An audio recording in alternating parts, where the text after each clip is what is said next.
अगले सेशन की ओर हम आगे बढ़ेंगे और हम बात करेंगे आखिर कौन है असली वोटर, और इसके लिए हमारे साथ मौजूद हैं कांग्रेस लोकसभा सांसद श्री मनीष तिवारी जी। मैं रिक्वेस्ट करूंगी आप मंच पर आए। जोरदार तालियां। और मैं चाहूंगी Priya Sehgal, editorial director news X, यहां पर आएं और इस सेशन की शुरुआत करें।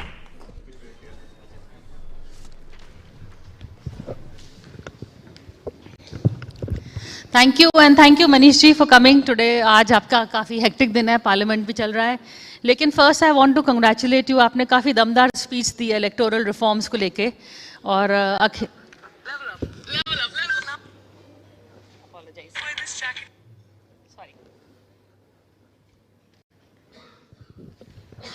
So like I was saying, आपकी एसआईआर इलेक्टोरल रिफॉर्म्स की स्पीच काफ़ी दमदार थी। अखिलेश यादव ने भी उसका जिक्र किया, लेकिन आपका जो पॉइंट्स थे जो आपने रेज किए, आपको लगता है कि अमित शाह जी ने अच्छा रिबटल दिया? उन्होंने एक दो पॉइंट्स जो आपने स्पेसिफिकली रेज किए थे कि इलेक्शन कमीशन की अथॉरिटी नहीं है इन इलेक्टोरल रिवोट्स को करना, उसका जवाब उन्होंने दिया था? प्रिया जी, आपका बहुत बहुत धन्यवाद कि आपने इस मंच पे मुझे आमंत्रित किया।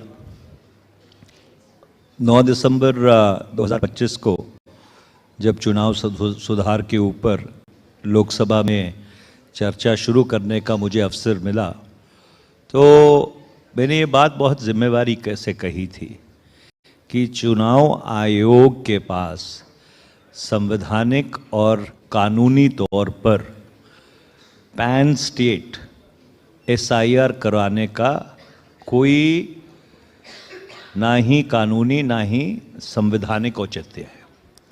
और अगर आप संविधान को अपने संज्ञान में लें तो चुनाव आयोग को अख्तियार मिलते हैं धारा 324 से, जो कहती है कि the superintendence direction and control of elections will be with the election commission, जिसमें आगे वो कहते हैं कि मतदाता सूची तैयार करना और चुनाव कराना ये चुनाव आयोग की जिम्मेवारी होगी। पर उसके साथ साथ एक धारा 327 भी है जो संसद को ये अख्तियार देती है कि चुनावों के संबंध में जो कानून है वो संसद तय करेगा। और संसद ने representation of people's act 1950, representation of people's act 1951 उसको पारित किया। जो 1950 का कानून है उसकी एक धारा 21(3) है, और 21(3) साफ तौर पे कहती है कि अगर किसी विधानसभा क्षेत्र में या संसदीय क्षेत्र में कोई गड़बड़ हो और उसके बारे में चुनाव आयोग को कोई शिकायत मिले, तो चुनाव आयोग उस शिकायत की जांच करने के बाद for reasons to be recorded in writing उस चुनाव क्षेत्र में या आधे तौर पे या पूरे तौर के ऊपर एसआईआर या स्पेशल इंटेंसिव रिव्यू करा सकता है। और जिस तरह से उस प्रावधान को गठित किया गया है उसमें साफ तौर पे उन्होंने कहा है कि एनी कॉन्स्टिट्यूएंसी।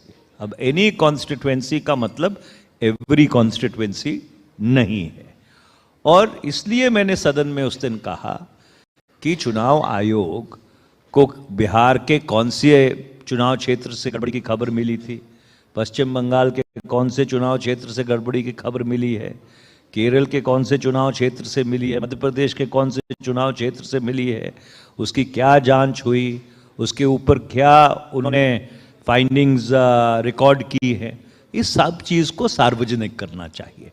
तो जितनी मेरे को कानून की जानकारी है, मैं ये निरंतर और लगातार कहता आ रहा हूं कि इस तरह से पैन स्टेट एसआईआर कराने का चुनाव आयोग के पास कोई कानूनी अख्तियार नहीं है। लेकिन ये पहले भी तो हुआ है, ये पहली बारी तो नहीं हो रहा है।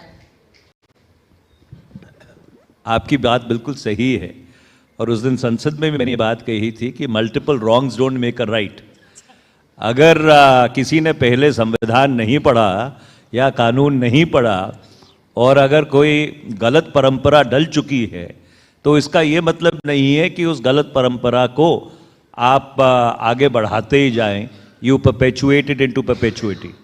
इसलिए अभी तक, और आपने गृह मंत्री की बात की। गृह मंत्री जी ने जो बहुत ही सीधे सवाल मैंने पूछे थे, उनका जवाब उन्होंने नहीं दिया। उन्होंने धारा 327 का जिक्र किया कि धारा 327 के तहत चुनाव आयोग को अख्तियार हैं। तो 327 तो चुनाव आयोग को कोई अख्तियार देती ही नहीं, वो तो संसद को अख्तियार देती है कानून बनाने का। और इसलिए जो बड़ा संदेश उस बहस से चुनाव आयोग को गया है, और मैं उम्मीद करता हूं कि चुनाव आयोग उसको जरूर अपने संज्ञान में लेगा, कि जो समक्ष विपक्ष है वो चुनाव आयोग में भरोसा खो चुका है। और इसलिए चुनाव आयोग को इसके ऊपर चिंता करनी चाहिए कि अगर इस राजनीतिक समावेश का एक बहुत बड़ा अंग या एक बहुत बड़ा हिस्सा चुनाव आयोग की निष्पक्षता में विश्वास ही नहीं रखता, तो आने वाले समय में हर निर्णय जो चुनाव आयोग लेगा उसके ऊपर विवाद रहेगा। और इसलिए चुनाव आयोग को उस विश्वसनीयता को कायम करने के लिए थोड़ा एक एक्स्ट्रा माइल चलने की जरूरत है। मनीष जी, ये जो मुद्दा उठाया था राहुल गांधी ने, बिहार में भी उठाया था बहुत जोरों से, लेकिन कहीं ये जमीनी इसकी रिजाउंड नहीं हो रहा है। तो क्या कांग्रेस और विपक्ष सही इश्यूज उठा रहे हैं? देखिए प्रिया जी, किसी एक चुनाव से इस नतीजे पे पहुंचना कि एसआईआर का मुद्दा महत्वपूर्ण है कि नहीं है, मुझे नहीं लगता कि वो सही विश्लेषण रहेगा। देखिए, बुनियादी बात ये है कि लोकतंत्र भरोसे पे चलता है। और वो भरोसा क्या है? वो भरोसा ये है कि जब वो आम आवाम, इस मुल्क के 98 करोड़ लोग लाइन में खड़े होते हैं 4-4, 5-5 घंटे और अपना मत का प्रयोग करते हैं, मतदान करते हैं, तो उन्हें ये भरोसा होना चाहिए कि जिसको वो मत डाल रहे हैं वो मत उसके खाते में जा रहा है। और अगर उससे पहले ही आप मतदाता सूची में कथाकथित तौर पर गड़बड़ करनी शुरू कर दें, आप लोगों को कहें कि आप 203 की मतदाता सूची में शामिल हैं, 209 की मतदाता सूची में शामिल हैं, 14, 19, 24 की मतदाता सूची में शामिल हैं, पर क्योंकि आप 2002 की मतदाता सूची में नहीं हैं तो अपने प्रमाण लाओ, अपने पिताजी माताजी के प्रमाण लाओ, अपने दादा परदादा के प्रमाण लाओ। ये तो बिल्कुल हास्यास्पद बात है। अगर आप ये कह रहे हैं, अगर चुनाव आयोग ये कह रहा है कि 2003 के बाद जितनी मतदाता सूचियां बनी हैं वो सारी पूरी तरह से अवैध है, तो उनको खुल के ये बात कहनी चाहिए। और दूसरी बात ये है जो ईवीएम्स की विश्वसनीयता की। देखिए, मैंने संसद में ये सवाल पूछा था 2002 में, जो कानून मंत्री हैं, विधि मंत्री हैं, कि ये ईवीएम का सोर्स कोड किसके पास है? ये ईवीएम का सोर्स कोड चुनाव आयोग के पास है कि उन कंपनियों के पास है जो इन मशीनों को मैन्युफैक्चर करते हैं, इन मशीनों को बनाते हैं? आज तक ना चुनाव आयोग से और ना ही सरकार की तरफ से ये स्पष्ट जवाब आया है कि उसका सोर्स कोड किसके पास है। और जैसे मैंने पहले कहा, सवाल ये नहीं है कि ईवीएम में गड़बड़ी हो रही है, सवाल ये है कि एक आम धारणा इस देश में बनती जा रही है, बन चुकी है कि ईवीएम में गड़बड़ी हो सकती है। और इसीलिए मैंने सुझाव दिया था, 6 प्रदेशों के चुनाव आ रहे हैं, केरल, तमिलनाडु, पुडुचेरी, असम, पश्चिम बंगाल, इसको बैलेट पेपर पे करा लीजिए, इसको बैलेट पेपर पे चुनाव करा लीजिए, दूध का दूध और पानी का पानी हो जाएगा। अगर ईवीएम सही है, ईवीएम के नतीजे ठीक है, या हर प्रदेश में आधा आधा करा लीजिए, आधा ईवीएम से करा लीजिए, आधा पेपर बैलेट से करा लीजिए। और अगर वो ट्रेंड्स मिलते हों तो एक वंस फॉर ऑल ये जो एक आशंका है लोगों के मन में, वो पूरी तरह से खत्म हो जाएगी। मुझे ये नहीं समझ आती, देखिए चुनाव आयोग का काम चुनाव करवाना है। चुनाव आयोग ईवीएम का वकील इतने सालों से क्यों बना हुआ है, मुझे आज तक ये बात समझ नहीं आई। अगर आप कहते हैं कि गिनती में समय लगेगा, तो अगर 3 दिन लग जाएं, 4 दिन लग जाएं, तो उसमें क्या फर्क पड़ता है? जितने मुल्कों में ईवीएम शुरू हुआ था वो सारे पेपर बैलेट पे क्यों चले गए हैं? अमेरिका में, जर्मनी में, जापान में, कनाडा में, जहां जहां ईवीएम का प्रयोग हुआ था वो सारे पेपर बैलेट पे चले गए हैं, because democracy is too precious to be left to technology. लेकिन वहां जिन जिन मुल्क आपने गिने हैं वहां पे लोग डब्बा उठा के वोट गायब नहीं हो जाते हैं, जैसे कि हुआ है। देखिए, अगर आप मुझे ये कहना चाहती हैं कि चुनाव आयोग इतना कमज़ोर है या हमारे पास इतना शक्ति बल नहीं है कि हम बूथ कैप्चरिंग रोक सकते हैं, और वही एक कारण है जिसके लिए आप पेपर बैलेट पे वापस नहीं जाना चाहते, तो फिर वो भारत की कानूनी और व्यवस्था पे बहुत बड़ा प्रश्न चिन्ह लगाता है कि आप इसलिए ईवीएम नहीं छोड़ना चाहते कि आपके बूथ कैप्चरिंग हो जाएगी। चलो ये भी बात मान ले कि चुनाव आयोग ईवीएम पे चुनाव कराना चाहता है, तो फिर 100% वीवीपैट की काउंटिंग कर लो, उसमें तो कोई दिक्कत नहीं है। फिर 100% वीवीपैट काउंट कर लीजिए, जिससे कि लोगों को यह भरोसा हो जाए कि भाई जिसको हमने वोट डाली है वोट उसी के खाते में गई है। मनीष, जितनी चिंता कांग्रेस को है उतनी चिंता आम आदमी को क्यों नहीं हो रही है? क्या आप अपना मैसेज सही से नहीं कन्वे कर पा रहे हैं? Is that the issue? क्योंकि जो इश्यूज जो आप उठाते हैं, चाहे इसकी इशू हो, चाहे मतलब आपकी पार्टी, चाहे चाइना की इशू है, जीएसटी की इशू है, समाव वो ऑन ग्राउंड उतना इफेक्ट नहीं कर रही है। तो क्या इनफैक्ट आपकी where is the gap? Priya ji, अगर आप लोकसभा के संख्या बल को अपने संज्ञान में लें तो 230 और 310 ही है। लोकसभा बहुत इवनली बैलेंस्ड है। अगर आप बीजेपी की जो बसाखियां हैं उनको हटा दें, टीडीपी और जेडीयू, तो बीजेपी तो शायद मेरे ख्याल 270 के आसपास ही कहीं पे खड़ी है। तो ऐसा नहीं है कि पिछले आम चुनाव में जो मुद्दे कांग्रेस की तरफ से उठाए गए थे या इंडिया अलायंस की तरफ से उठाए गए थे, लोगों ने उनको अपने संज्ञान में नहीं लिया। हाँ, ये ज़रूर है कि उसके बाद जो चुनाव हुए हैं उसमें बीजेपी की जीत हुई है, पर इसका ये मतलब नहीं कि चुनाव हारने या जीतने से किसी मुद्दे की गंभीरता या उसकी संवेदनशीलता का मूल्यांकन होता है, क्योंकि जो बुनियादी मुद्दों के बारे में हम चर्चा कर रहे हैं वो भारत के लोकतंत्र को कायम और काबिज रखने के लिए अति महत्वपूर्ण है। लेकिन फॉरगेट मनीष, चलिए फॉरगेट, आपने आंकड़ों की बात करी। आंकड़े ऐसे आए थे कि अगर आप टीडीपी और नीतीश कुमार को अपनी साइड ले लेते तो शायद सरकार कहीं और होती, लेकिन आप अपने सहयोगियों को ही, पार्लियामेंट्री सहयोगियों को ही कन्विंस कर सकते अपने लीडरशिप के बारे में, तो बाकी जनता को तो बाद में कन्विंस करेंगे। देखिए, अगर आप ये जो शीतकालीन सत्र है संसद का, इसको अपने संज्ञान में लें, हर मुद्दे के ऊपर जो विपक्ष है, विपक्ष का आपको समन्वय दिखेगा। जो चुनाव सुधार का जो बहस हुई, चाहे लोकसभा में हुई चाहे राज्यसभा में हुई, मेरे ख्याल कोई ऐसा विपक्षी दल नहीं है जिसने चुनाव आयोग की विश्वसनीयता पे प्रश्न चिन्ह ना लगाया हो। आज जब मनरेगा के ऊपर बिल पेश किया गया संसद में, और मुझे तो समझ नहीं आता कि ये महात्मा गांधी और भगवान राम के बीच में क्यों विरोधाभास पैदा करना चाहते हैं।